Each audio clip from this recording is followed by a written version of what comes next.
Perkenalkan, nama lengkap saya Novita Rambusyari Tegi. Saya mahasiswa dari STTG Slewa Prodi S1 Pendidikan Agama Kristen. Di sini saya akan membahas tentang 33 strategi yang terdapat dalam buku yang berjudul This Life ini. Dengan strategi tersebut dapat menemukan kesejahteraan guru, lingkungan belajar yang nyaman, serta metode pengajaran yang efektif.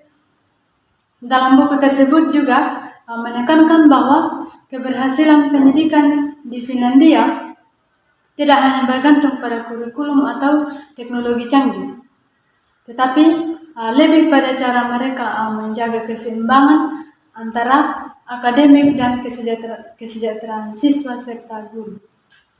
Adapun 33 strategi sederhana mengajar yang terdapat di Finlandia, yaitu yang pertama, jadwal istirahat otak, di mana siswa diberikan waktu istirahat yang cukup sehingga mereka memiliki waktu untuk melakukan aktivitas lain di mana anak-anak di Finlandia terbiasa mempunyai waktu istirahat 15 menit setiap 45 menit pelajaran selama jam istirahat. Anak-anak keluar bermain dan bersosialisasi dengan teman-teman mereka.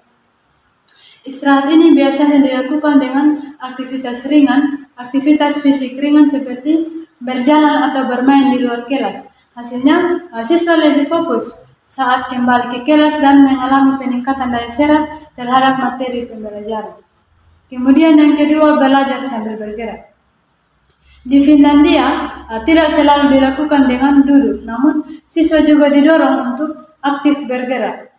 Timothy D. Walker yang terinspirasi dari sistem pendidikan di Finlandia, siswa yang bergerak saat belajar lebih fokus, lebih mudah menyerap informasi, dan lebih bahagia dibandingkan yang hanya duduk diam dalam waktu yang lama.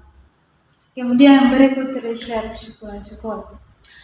Sepulang sekolah, siswa tidak diberikan tugas berlebihan agar memiliki waktu untuk istirahat dan melakukan aktivitas lain.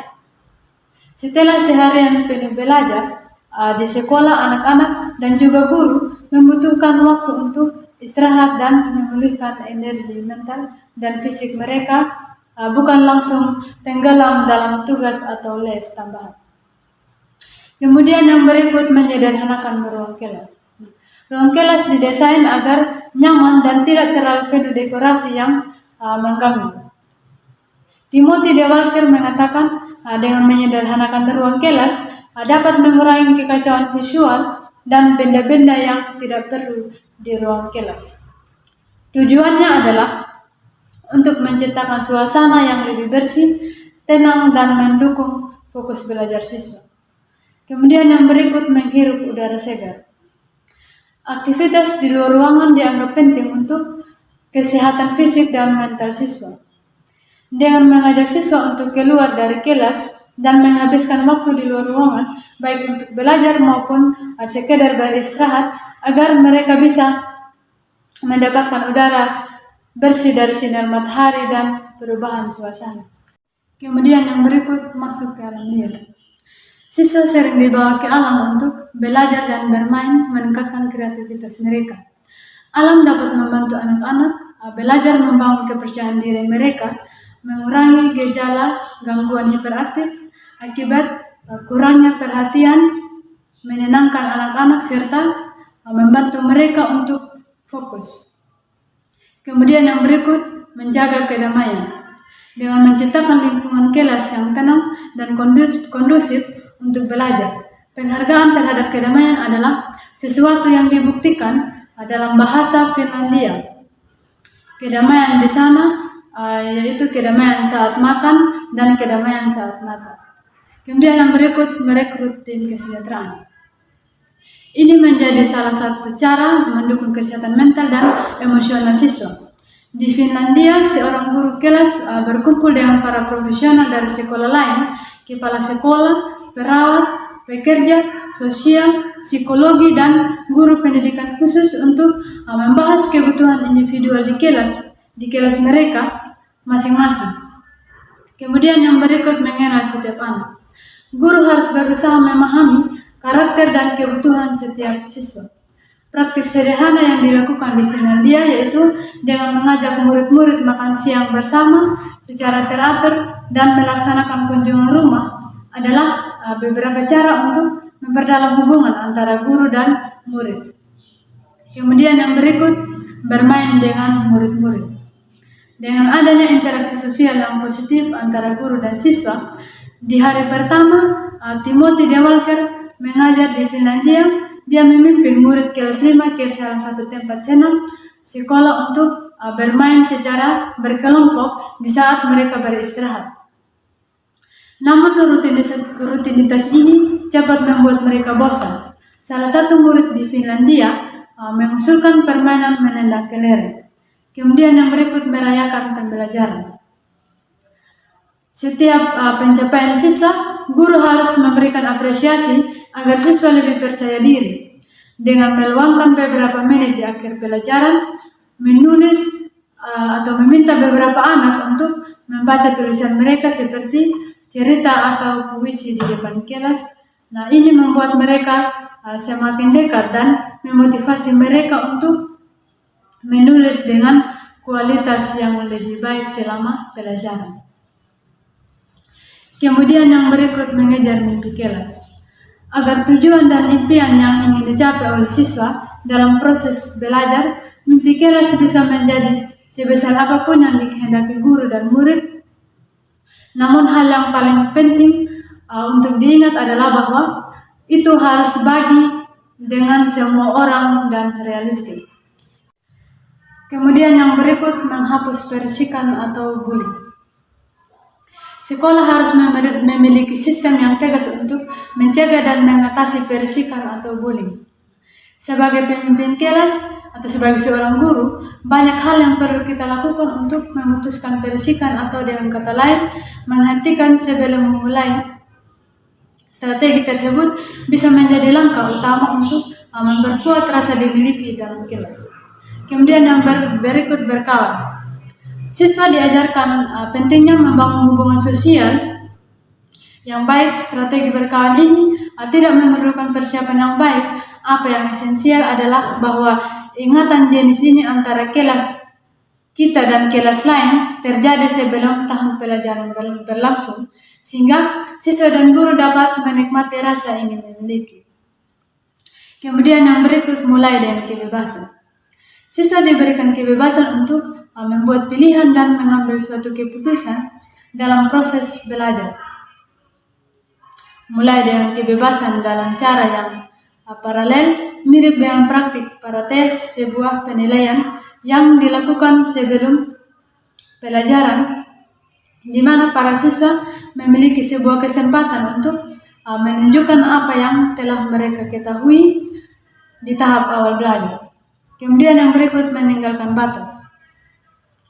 Siswa dilarang untuk melampaui batas-batas yang ada dan mengembangkan kemampuan mereka secara maksimal. Sebagai seorang guru, kita dapat memasukkan batas ke dalam pelajaran kita. Ini adalah sesuatu yang dilihat secara jelas ketika mengganti format pelajaran seni dan bahasa. Dengan pengaturan ini, guru merasa senang melihat siswa bahwa siswa bersemangat menjadi penulis, namun beberapa yang lain terlihat tersesat. Kemudian yang berikut, menawarkan pilihan. Siswa diberikan pilihan dalam cara belajar mereka. Di Finlandia mengingatkan bahwa tugas utama sebagai seorang guru adalah untuk membuat hubungan antara minat siswa dan kurikulum. Mereka menjelaskan bahwa dalam rangka mendapatkan titik temu itu, mereka perlu terlebih dahulu mengenali minat siswa mereka. Sehingga pengamatan dan diskusi tentang minat mereka selalu menjadi prioritas di kelas mereka. Kemudian yang berikut, buat rencana bersama siswa. Istilah perencanaan bersama sebagai tanggung jawab untuk menentukan arah pembelajaran terdengar sangat masuk akal. Hal ini memungkinkan guru dan murid untuk bekerja sama membuat produk sekolah yang luar biasa. Kemudian yang berikut, buat jadi nyata. Timothy de Walker dulu berpikir bahwa cukup untuk berkata kepada murid. Alasan dibalik suatu pembelajaran konsep ekonomi, contohnya, namun perkataan de Walker tampaknya jarang memuaskan kebutuhan mereka untuk memahami relevansi dari pekerjaan mereka. Karena ini, begitu terjadi, de Walker memerlukan contoh yang baik sehingga de Walker membuat pembelajaran menjadi lebih nyata untuk anak-anak. Kemudian yang berikut tuntutan tanggung jawab. Sebagai seorang guru, kita juga memberikan tanggung jawab kepada siswa kita dalam area penilaian. Ada banyak cara yang dapat kita gunakan untuk memotivasi pengambilan tanggung jawab di ruang kelas. Namun, apapun yang kita putuskan untuk dilakukan dimulai dengan kepercayaan. Kemudian yang berikut, ajarkan hal-hal mendasar. Dengan strategi ini, mengajarkan hal-hal yang mendasar, Timothy de Walker tidak sedang menyarankan agar para guru meninggalkan praktik yang berorientasi pada murid, kemudian beralih pada praktik yang berorientasi pada instruksi. Kemudian yang berikut, gunakan buku pegangan. De Walker mulai melihat materi ini sebagai sumber yang sangat berguna sebagai guru. Jika kita ingin mendorong penguasaan, kita perlu melakukan seperti judul buku pengajaran. Kita dapat menambahkan isi dari buku paket dan menggunakan materi pembelajaran dalam suatu cara yang mendukung proses belajar mengajar yang baik. Kemudian yang berikut, manfaatkan teknologi. De Walker berpikir bahwa ini adalah pelajaran yang penting bagi semua pendidik. Jika kita ingin mengajarkan sebuah penguasaan, mari kita letakkan teknologi di tempatnya yang tepat sebagai alat pembelajaran. Kemudian yang berikut, memasukkan musik. Sebagai seorang guru, kita tidak perlu menghindari strategi memasukkan musik. Bahkan jika kita bukan orang yang bisa bermain musik, kita dapat bereksperimen dengan aransemen berbeda yang nyaman untuk kita dan para murid, dan pada akhirnya merasakan kegembiraan dan manfaat akademik dari menggabungkan musik ke dalam kelas. Kemudian yang berikut, menjadi pelatih. Target pembelajaran menegaskan perbedaan dari sudut pandang seseorang siswa antara mematuhi permintaan guru dan mengejar pembelajaran mereka sendiri. Siswa yang mengejar pembelajaran mereka sendiri menunjukkan motivasi yang meningkatkan belajar lebih banyak dan mengembangkan keterampilan kognitif mereka yang lebih kuat. Kemudian yang berikut, buktikan pembelajaran. Strategi untuk membuat para siswa membuktikan pembelajaran mereka dapat diterapkan bukan hanya ketika kita membuat penilaian sumatif saja, namun juga dalam pembelajaran sehari-hari, dalam diskusi kelas, dalam kerja kelompok, dan dalam penilaian sumatif. Kemudian yang berikut, mendiskusikan nilai. Pembelajaran perlu dilakukan di kelas sebelum pembagian rapor, yaitu mengkomunikasikan nilai kepada siswa dan meminta pendapat mereka adalah hal yang esensial, sering menjadi sangat berarti bagi anak-anak. Untuk alasan tersebut, waktu penerimaan rapor menjadi waktu yang tepat untuk mengungkapkan pengalaman dan membuat siswa merefleksikan pembelajaran. Kemudian yang berikut, mencari flow. Jika kita menginginkan setiap orang di ruang kelas kita untuk mencapai flow, kita meminimalkan distraksi yang jelas, kentara, sangat diperlukan dengan menyusun suatu daftar pendek peraturan bersama siswa dapat membantu mencapai flow. Kemudian yang berikut, berkulit tebal. Secara khusus, berkulit tebal berarti mengambil nafas dalam-dalam ketika menerima surel panjang berduri dari orang tua yang kecewa, dan biarkan hal itu jika kita sudah siap menghadapinya. Kemudian yang berikut, kolaborasi lewat topik. Strategi ini menekankan bagaimana guru dapat membangun kerjasama dengan kawan guru lainnya dengan cara yang santai. Kemudian yang berikut, menyambut para ahli.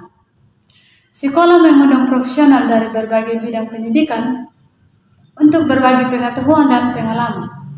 Kemudian yang berikut, melepaskan diri untuk berlibur, yaitu dengan memberikan kesempatan kepada guru dan murid untuk berlibur dan mengisi kembali energi yang terkuras. Strategi ini menekankan pentingnya melepaskan diri untuk berlibur, untuk menjadi lebih aktif secara fisik, lebih menghargai alam, lebih banyak istirahat, dan lebih memiliki banyak waktu untuk bersama keluarga dan teman-teman. Kemudian yang terakhir, jangan lupa bahagia. Kesejahteraan siswa dan nilai tes standar secara tidak langsung didorong oleh kurikulum kebahagiaan. Di saat setiap orang mengalami masa sulit, mereka akan tergoda untuk melupakan prioritas kebahagiaan di dalam kelas.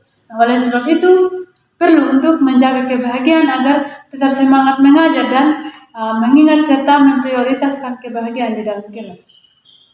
Mungkin demikian yang bisa saya sampaikan dari strategi yang saya telah pelajari dalam buku yang berjudul Kisah Finlandia.